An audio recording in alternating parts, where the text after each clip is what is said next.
The envelope was sitting on the kitchen counter next to my coffee mug, and my son had already left for work by the time I found it. That's the thing about Marvin. He never could look me in the eye when he was doing something wrong. Even when he was 9 years old and broke the window in the garage, I found out from a note, not from him. But this note wasn't about a broken window. I set down my mug and unfolded the paper. The handwriting was his wife Denise's, neat, looping, the kind of handwriting that looks polite even when the words aren't. Dad, we've spoken with a financial advisor and a real estate attorney. The house has been assessed at $340,000. Given the carrying costs and the property taxes going forward, we've decided it makes more financial sense to sell. The paperwork is already in process. We think it's best if you start looking at assisted living options in the area. We've attached a few brochures. We think you'll be comfortable. M&D. I read it twice. Then I read it a third time. I was standing in the kitchen of the house I bought in 1987 with money I earned driving a city bus in Memphis for 26 years.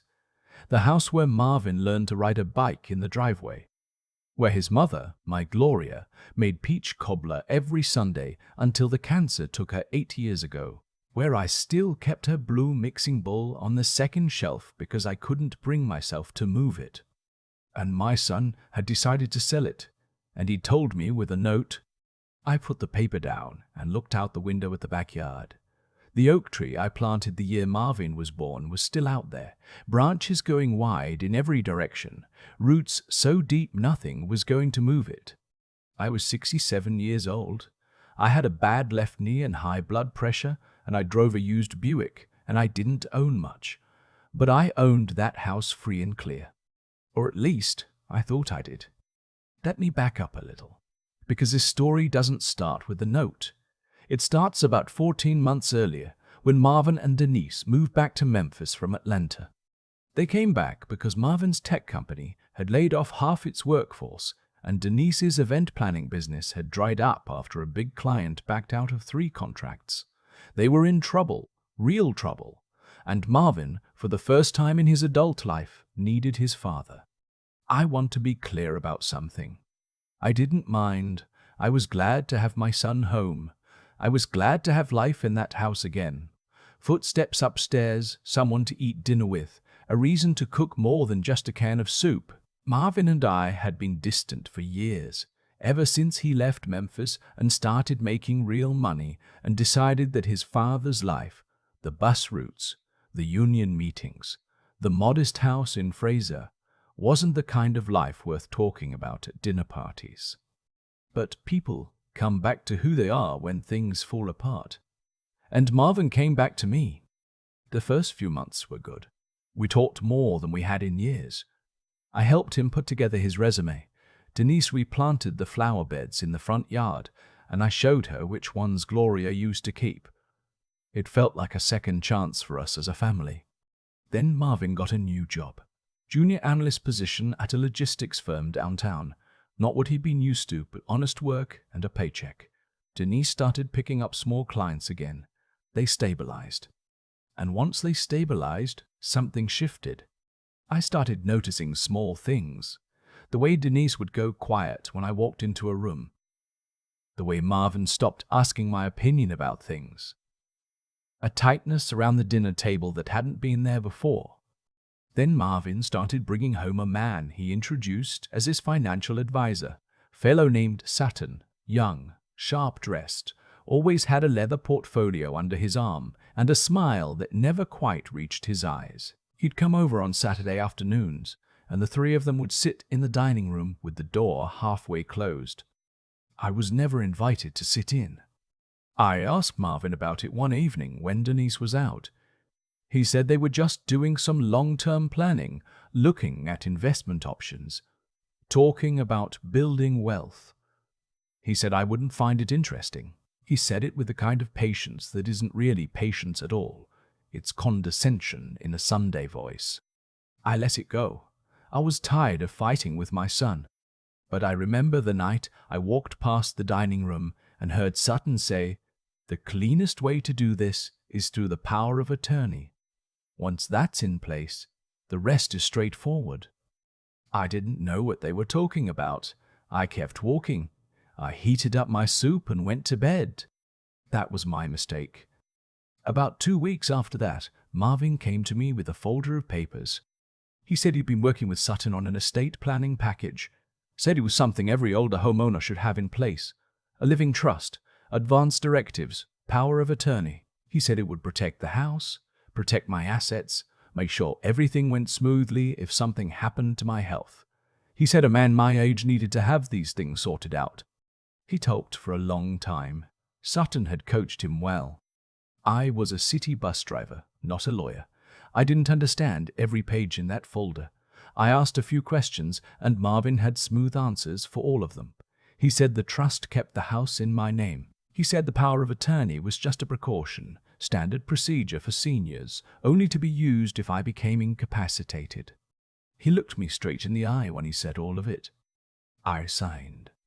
I've asked myself 100 times since then what I was thinking. The honest answer is, I was thinking my son loved me.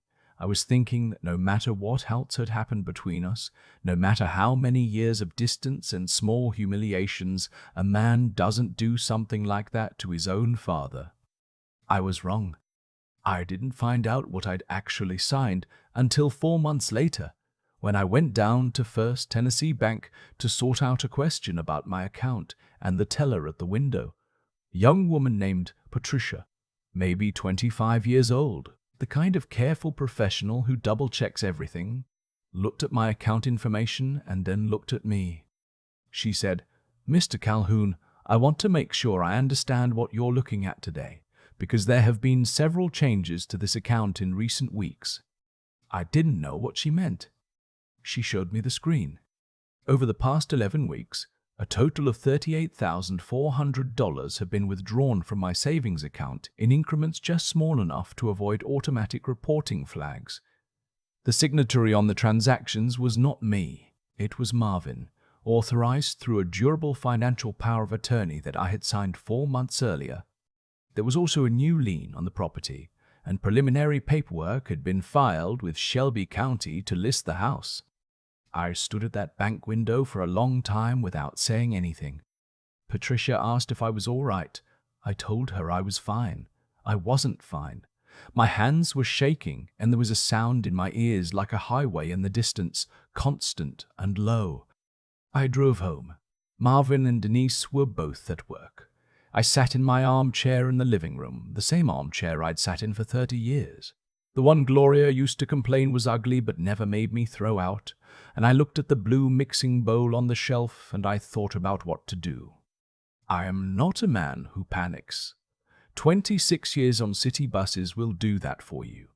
You see breakdowns, fights, medical emergencies, every kind of human crisis in a metal box rolling through traffic, and you learn that the worst thing you can do is react before you think. So I thought. And then I called my brother-in-law Clement. Clement was Gloria's younger brother, 70 years old, retired postal inspector, sharp as he'd ever been. He'd been after me for years to update my estate documents, and I'd always put it off because I was stubborn, and I didn't like thinking about that kind of thing. He didn't say I told you so when I explained the situation. He just listened to the whole thing, and then he said, "Luther, you need a lawyer today. Not tomorrow. Today." I asked him who to call. He gave me a name. Her name was Adazaze Okafor. She had a small practice on Union Avenue, mostly elder law and estate disputes. She'd been recommended to Clement by a colleague. When I walked into her office that afternoon and laid out the paperwork on her desk, she read it all the way through without saying a word. Then she looked up and said, "This power of attorney is quite broad, but here's what matters. Were you told explicitly what you were authorizing?" I told her what Marvin had said, word for word, as best I could remember. She said, "Then we have grounds. The question is how fast things are moving and whether we can stop them before the property transfers." Things were moving fast. Sutton had already connected Marvin and Denise with a buyer. a property investment group out of Nashville that was buying up houses in Fraser and North Memphis, renovating them and flipping them. The sale was set to close in 31 days. Ms. Okafor got to work. The next 2 weeks were the longest of my life. I went about my days the same as always. I made my coffee in the morning. I went to my doctor's appointment on Tuesday. I drove over to Clement's house twice for dinner. I played dominoes on Thursday night with my neighbor Otis, the way we had every Thursday for 15 years. Marvin and Denise didn't know anything was happening. Ms. Okafor filed an emergency motion to challenge the validity of the power of attorney on the grounds of misrepresentation. She also filed a lis pendens on the property, which put the title in dispute and effectively froze the sale. The property investment group's attorneys hit a wall they weren't expecting. Then she contacted the Shelby County District Attorney's Office. Because what Marvin and Sutton had done, deliberately misrepresenting the nature of legal documents to an elderly person to obtain control of their assets, wasn't just a civil matter. In Tennessee, that's financial elder abuse. It's a felony. I didn't know any of this was coming. Ms. Okafor was deliberate about keeping me calm and keeping me out of the legal mechanics until she had something concrete to show me. She called me on a Wednesday morning and said, "Luther, I need you to come to my office. There are some people here you should meet." When I walked in, there were 2 investigators from the Tennessee Bureau of Investigation sitting across from her desk. "I want to stop here and say something about my son. Marvin is 51 years old. His mother and I worked ourselves to the bone so he could go to the University of Tennessee on a partial scholarship. We drove to Knoxville for every homecoming. We sent money when he was starting out in Atlanta and didn't have enough to cover rent. I built a life that wasn't glamorous and wasn't rich, but was honest, and I handed it to my son the only way I knew how, by example. I don't know when he became someone who could do what he did. I don't know if it was Denise's influence or Sutton's, or if something in him had been that way all along, and I just didn't want to see it. I've turned that question over in my mind every single day since the note on the counter. I haven't come up with an answer. Maybe there isn't one." 2 weeks after my meeting with the TBI investigators, Sutton was arrested at his office on Union Avenue. He was charged with financial exploitation of an elderly adult and conspiracy to commit property fraud. Marvin was arrested the following morning. He was in the parking lot of his office downtown when the investigators found him. I heard about it from Clement, who heard about it from a neighbor. Denise was charged as a co-conspirator. She had known what the documents meant. Sutton's records showed 3 email exchanges between him and Denise where the plan was laid out in specific terms, which accounts to access, what the withdrawal schedule would be, how to handle the property transfer. She had forwarded 2 of those emails to Marvin. The $38,400 was frozen in an account that Sutton had set up in Marvin's name. Miss Okafor's team worked with the bank to have it returned to me. The lien on the property was removed. The sale was voided. My house was still my house. The day after Marvin's arrest, I drove to the Property Investment Group's office in Midtown Memphis, not to cause a scene, just to understand who had been on the other end of all this. The office manager I spoke to was a young man who looked genuinely embarrassed. He told me that they had received the lis pendens notice and had already instructed their attorneys to withdraw from the transaction. He said they were sorry for any distress. He said they dealt with a lot of properties and sometimes didn't ask enough questions. I said, "You might want to start asking more." He nodded. I left. I drove home. I parked in the driveway of the house I'd owned for 37 years. I sat there for a while before I went inside. The oak tree in the backyard was the same as it always was. Solid. Deep-rooted. Not going anywhere. The first time Marvin called me from the county jail, I let it ring. The second time I picked up. He started talking right away, the way he always did when he was nervous. Words coming fast, explanation layered on explanation. He said Sutton had manipulated him too. He said he hadn't understood the full picture. He said Denise had pushed him into it. He said he was sorry. I waited until he was done. Then I said, "Marvin, the note you left me said I wasn't worth the carrying costs." He was quiet for a moment. I said, "Your mother and I didn't raise you to think about people that way, especially not the people who gave you everything they had." He started to say something. I said, "I hope when this is behind you, you'll think about why you became someone who could do this. That's the only conversation I have left to have with you." Then I hung up. Marvin pled guilty to financial exploitation of an elderly adult, a Class C felony in Tennessee, and received 3 years of supervised probation, mandatory restitution, and 200 hours of community service. His attorney negotiated the deal in part because of his cooperation with the investigation into Sutton. Sutton pled not guilty. His trial is pending. The DA's office tells me the evidence is strong. Denise accepted a plea deal similar to Marvin's. None of them live in Memphis anymore, as far as I know. Miss Okafor spent 2 sessions with me after it was all over, not on legal matters, but just going through my documents, what everything actually meant, what I actually owned, what protections were actually in place. She rewrote my estate documents from scratch, real ones this time, with language I understood and a structure I chose. She also told me something I've thought about a lot since then. She said that financial elder abuse is one of the most underreported crimes in the country. She said most victims never come forward because they're ashamed, or because the person who did it was family and they don't want to see them punished, or because they don't realize what happened until it's too late. She said the fact that I went to the bank that day and asked questions, and that Patricia at the window was thorough enough to show me what she showed me, made the difference between losing everything and losing nothing. I thought about Patricia a lot. I don't know her last name. I never went back to thank her properly. I should have. I still live in the house on Marlowe Street. I still have my coffee in the morning by the kitchen window. I still play dominoes with Otis on Thursday nights. I still drive the Buick. I still keep Gloria's blue mixing bowl on the second shelf. When people ask me what I learned from all of this, I tell them 2 things. The first thing is, never sign a document you haven't read completely. Doesn't matter who's asking. Doesn't matter how much you trust them. Read every word, and if you don't understand a word, find someone who does before you put your name on it. The second thing is harder to say, but I think it's the more important one.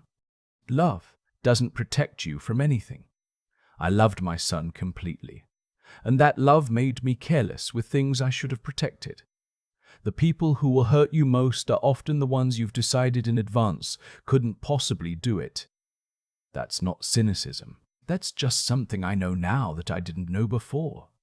The oak tree is still out there in the backyard, 37 years old this spring. I planted it the week we brought Marvin home from the hospital, back when I thought I knew exactly what kind of man my son was going to be. Trees grow the way they grow. You can't always predict it. But the roots hold. The roots always hold. And this house isn't going anywhere. I keep coming back to the moment I stood at that bank window and felt my hands start to shake. Not because of the money. $38,000 is a lot, but it's not what hollowed me out standing there. It was the signature, my son's name on my account, doing what he did with the authority I had handed him. That's what I couldn't get past. I had given him that. I had signed it over because I believed in him more than I believed in the paperwork. What I understand now is that trust without clear eyes isn't really trust. It's just hope with the lights off. And hope alone doesn't protect you from anything.